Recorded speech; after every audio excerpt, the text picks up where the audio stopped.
तो आज फिर हमारे पास बोर्ड का एक और पेपर है, वैसा ही पेपर जैसा हमने पहले देखा था।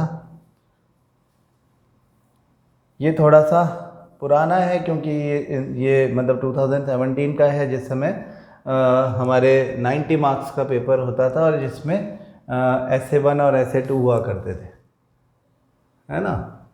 तो लेट अस सी, ये क्वेश्चन जो है ये कार्बन से आया है। Right the name and structure of N aldehyde which with 4 carbon atoms in its molecule. तो देखो कार्बन एटम्स 4 हों, 1 2 3 4, और एल्डिहाइड मतलब C+OH, उन 4 में ये एल्डिहाइड का कार्बन भी इन्वॉल्व होता है, ये बात ध्यान रखें। कार्बोक्सिलिक एसिड में भी आपको ध्यान रखनी है, यहाँ भी ध्यान रखनी है। बाकी सारी वैलेंसीज कार्बन से ही सेटिस्फाइड होंगी, सॉरी हाइड्रोजन से ही सेटिस्फाइड होंगे। CH3 CH2 CH2 CHO, ये हमने इसका एक्सपेंडेड फॉर्म बना दिया। स्ट्रक्चरल फार्मूला लिख दो, CH3 CH2 CH2 CHO। हाँ, और नाम भी बताना है। Right the name and structure. तो स्ट्रक्चर तो ये रहा, ये तो स्ट्रक्चरल फार्मूला हो गया। हमने दोनों तरह से स्ट्रक्चर बना लिया, उनके एक्सपेंडेड फॉर्म भी बना दिया और उसका स्ट्रक्चरल फार्मूला भी बना दिया। दोनों में फ़र्क आपको पता होना चाहिए। जो स्ट्रक्चरल फार्मूला होता है उसमें केवल कार्बन कार्बन के बीच के बॉन्ड्स दिखते हैं, और एक्सपेंडेड फॉर्म में सारे बॉन्ड्स दिखते हैं जितने भी उस स्ट्रक्चर में प्रेजेंट हैं। हमने दोनों बना लिए, और वो नाम पूछ रहे हैं। 4 कार्बन वाला एल्डिहाइड, सफिक्स एल लगेगा। 4 कार्बन मतलब ब्यूटेन, तो ब्यूटेन आप ऐसे लिखते हो, इसमें आप उसकी ई हटा करके एन रखो, ई हटाओ और ई की जगह पे AL लिख दो, तो ये ब्यूटेनॉल हो जाएगा, है ना। याद रखें, जो भी एल्केन है उसका ई हटा करके एल लगाना, ओल लगाना, ये सब सीख लो, तो कभी स्पेलिंग वाली मिस्टेक नहीं होगी।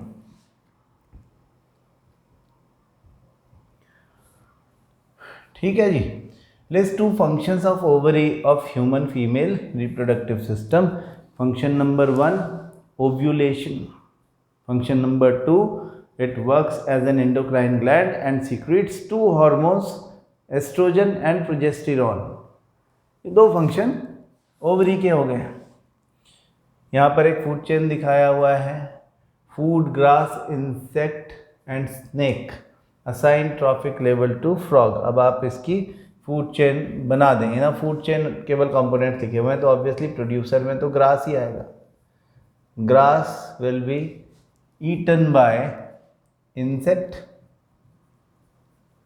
Insect will become a food of frog, and snake can eat frog. Right, तो ये हो गया फूड चेन की मतलब ट्रॉफिक लेवल असाइन करना है हमको, तो हम बोलते हैं कि ये trophic level number 1, first trophic level, second trophic level and third trophic level, and this is fourth trophic level. So frog को देना था, तो फ्रॉग को थर्ड ट्रॉफिक लेवल असाइन किया गया है। बिल्कुल सिंपल है। कंस्ट्रक्शन ऑफ लार्ज डैम, ये सब हमको छोड़ना है। अब ये पीरियोडिक टेबल का क्वेश्चन आ गया, इसको देखो।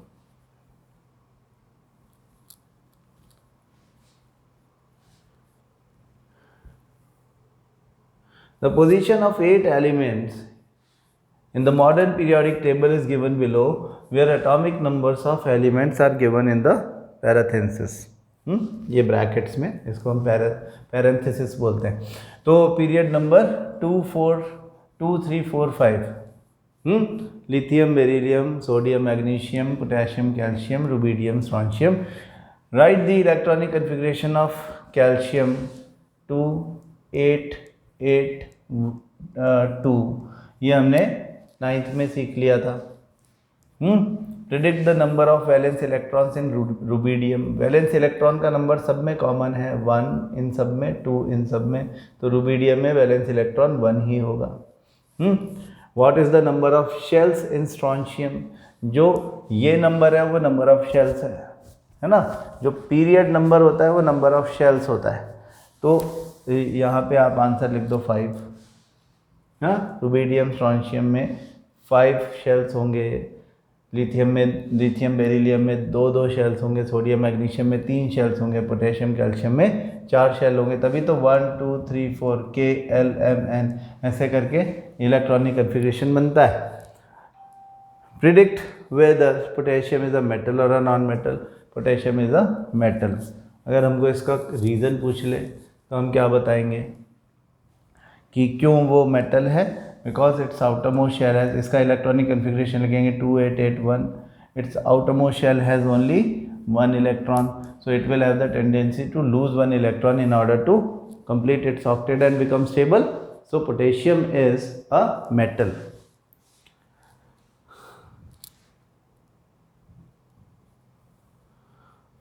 Which one of these elements has the largest atom in size? अब इसमें सबसे बड़ा साइज होगा रुबिडियम का, क्योंकि in a group from top to bottom due to addition of 1 shell, rubidium will have the largest atom in its group. When it comes to period, when we move from left to right, the size decreases, so strontium will be slightly smaller as compared to rubidium. So rubidium is going to be the largest in this group of 8 elements. Okay, what is the number? ये हो गया largest atom. Arrange beryllium, calcium, magnesium and rubidium in increasing order of the size of their respective. तो beryllium कहाँ है, फिर calcium, magnesium and rubidium, तो इन तीनों को तो आप सीक्वेंस में डाल लो increasing order of the size. तो सबसे छोटा सबसे पहले बेरिलियम से बड़ा मैग्नीशियम, मैग्नीशियम से बड़ा कैल्शियम और कैल्शियम से बड़ा रुबिडियम, ऐसे करके इनका साइज अरेंज हो जाएगा। पीरियोडिक टेबल में सबसे इजीली मार्क्स मिलते हैं, आप बस अलर्ट रहें, you will get marks easily. Okay, 3 different chemical reaction showing the conversion ethanoic sodium ethanoid, छोड़ दो इसको। फिर यहाँ पे हमें फिर से मिल रहा है एक पीरियोडिक टेबल का question. An element X belongs to 3rd period and group 13 of the modern periodic table. 3rd and 13 है तो दिमाग में सीधे एल्यूमिनियम आ जाना चाहिए। एल्यूमिनियम की बात हो रही है। Determine the valence electrons and the valency of X। अब वैलेंस इलेक्ट्रॉन्स इलेक्ट्रॉनिक कन्फिग्रेशन लिख लो 283, हाँ 13 ग्रुप है 283, थर्ड ग्रुप है 283, आउटरमोस्ट शेल में 3 इलेक्ट्रॉन्स हैं, हाँ तो वैलेंस इलेक्ट्रॉन्स 3 हो गए, वैलेंसी भी 3 हो जाएगी, मतलब +3, it will lose 3 electrons in order to become stable. अच्छा, फिर देखो कि molecular formula of the compound form when X यानी हमारा aluminium reacts with an element Y, atomic number 8। Atomic number 8 मतलब ऑक्सीजन, और वो 226 इलेक्ट्रॉनिक कन्फिग्रेशन होगा, तो आउटरमोस्ट शेल में 2 इलेक्ट्रॉन्स गेन करने की जगह है उसकी वैलेंसी 2 हो जाएगी, -2। तो खैर हम लिखेंगे Al एंड O, यहाँ पे Al एंड O के बजाय X एंड Y लिखेंगे, लेकिन याद रखेंगे कि X जो है वो एल्यूमिनियम है जिसकी वैलेंसी 3 है, और Y जो है वो ऑक्सीजन है उसकी वैलेंसी 2 है। तो क्रॉस ओवर करने से ये बनेगा X2Y3, हाँ Al2O3 बनाते हमने उसके बजाय बना दिया X2Y3।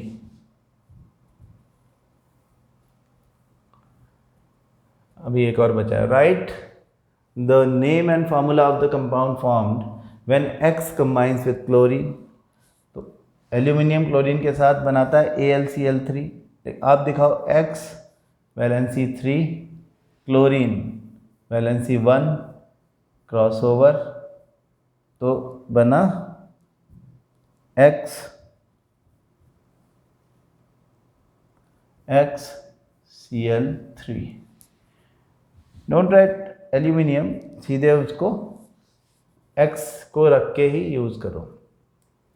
An element X has mass number 35 and number of neutrons 18।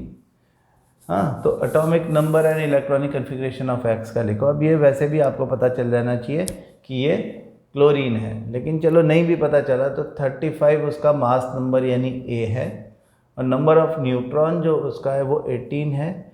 A minus N जो होता है वो एटॉमिक नंबर z होता है हमेशा।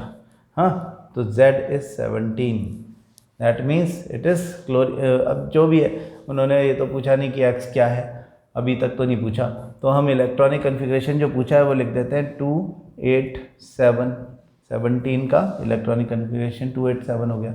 Also right group number, period number and valency.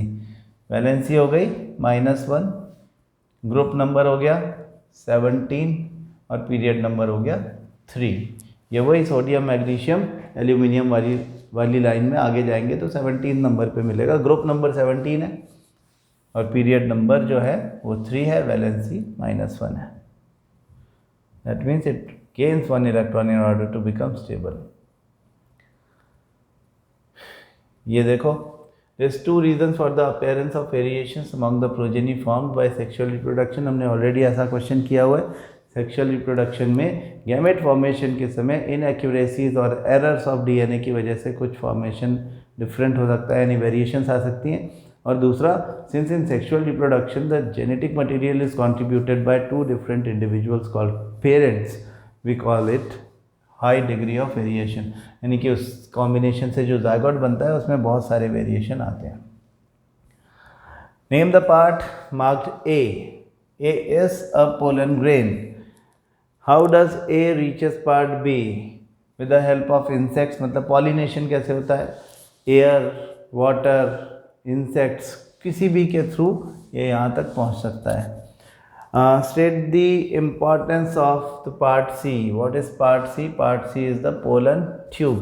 Pollen tube is the outgrowth coming out of the pollen grain, which allows which gives the way or provides the path to the moving male germ cells so that they can reach the ovary near the ovule for the fertilization process. What happens to the part marked D? Now D is ovule. After fertilization is over, it after fertilization forms zygote, which subsequently after multiple cell division develop as an embryo, and then ultimately it converts to a seed. This seed will give rise to a new plant after germination process. Define reproduction. Reproduction is the process by which living organisms increase their number. How does it help in providing stability to the population of species? In any population of species, the members always have a fixed lifespan. After that particular lifespan, they cannot live. Everybody has to die someday. So, people in a huge population used to die continuously, and to replace them, continuous reproduction process is necessary for the survival of that particular population of species. Explain the term regeneration as used in relation to reproduction of organisms. Regeneration हम use करते हैं when the living organisms having totipotent cells or specially potent cells, a cut part of their body start regenerating and become a new differentiated body. Describe briefly how regeneration is carried out in multicellular organisms like Hydra. उनकी body का कोई part accidentally भी cut जाए तो वो नई cells develop करके, मतलब सेल डिवीज़न करके, और एक डिफरेंशिएटेड बॉडी बना देता है। ये वाला इवोल्यूशन वाला हमको छोड़ देना है। How do Mendel's experiment show that traits are inherited independently? ये आपको डाईहाइब्रिड क्रॉस बताना है, जिसमें आपको बताना है कि किस तरह से 2 different characteristics are taken together, like the shape of the seed and the colour of the seed, जो कि क्लोजली रिलेटेड कैरेक्टरिस्टिक्स थे।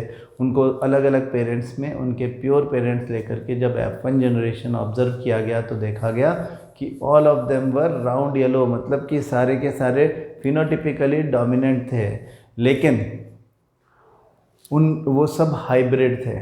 तो डोमिनेंट थे तो एक्सप्रेस कर पाए अपने आप को, लेकिन हाइब्रिड थे जब उनका सेल्फ पॉलिनेशन करवाया गया, यानी कि F1 जनरेशन की प्रोजेनी को as a P generation for F2 generation use किया गया, तो पता चला कि 9:3:3:1 का एक रेशियो मिलता है फॉर वेरियस वेरिएंट्स, यानी 9 is for round yellow, 3 is for round green, then again 3 is for wrinkled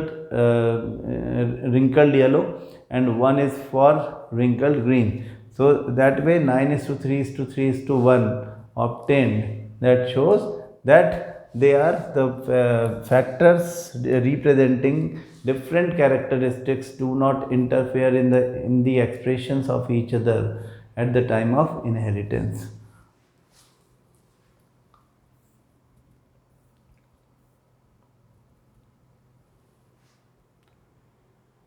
ठीक है, फिर ये केस है, इसमें हमको 4 क्वेश्चन दिख रहे हैं. The activities of man had adverse effect on all forms of living organisms in the biosphere.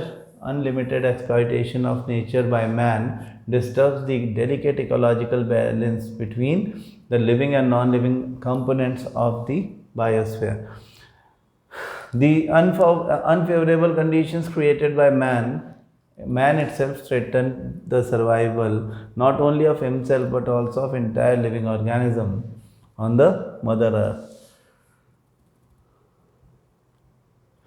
One of your classmates is an active member of Eco Club of your school, which is creating environmental awareness amongst the school students, spreading the same in the society and also working hard for preventing environmental degradation of the surroundings. So why is it necessary to conserve our environment? हमें environment बचाने की क्यों ज़रूरत है? Because we are also a part of it. If environment is not safe, we cannot ensure our own safety. So it is necessary to conserve our environment. State the importance of green and blue dustbins in the safe disposal of the household waste. क्योंकि जो green होता है उसमें हम biodegradable waste डालते हैं, और जो दूसरा कलर है ब्लू उसमें हम बायोडिग्रेडेबल वेस्ट डालते हैं. सो द गार्बेज और वेस्ट एक ही बात है, is segregated at the time of origin. जहाँ पे उनका जो सोर्स है, एट द सोर्स उसका सेग्रीगेशन कर दिया जाता है. लिस्ट 2 वैल्यूज एग्जिबिटेड, या वैल्यूज़ को छोड़ दो. ये लाइट वाइट के कुछ आ जाएंगे बहुत सारे.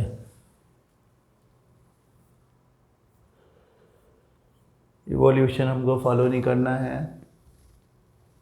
What is placenta? Placenta is a tissue like disc-like tissue which provides the contact between the blood and the developing embryo, and this is the only one which provides the nourishment, the oxygen to the developing embryo, and also takes away the waste generated by the यानी excretory substance generated by the developing embryo's body to the mother's blood. तो ये हमेशा ध्यान रखें कि embryo के तरफ वाला जो इसका प्लेसेंटा का हिस्सा है वो विल्लाए वाला होगा.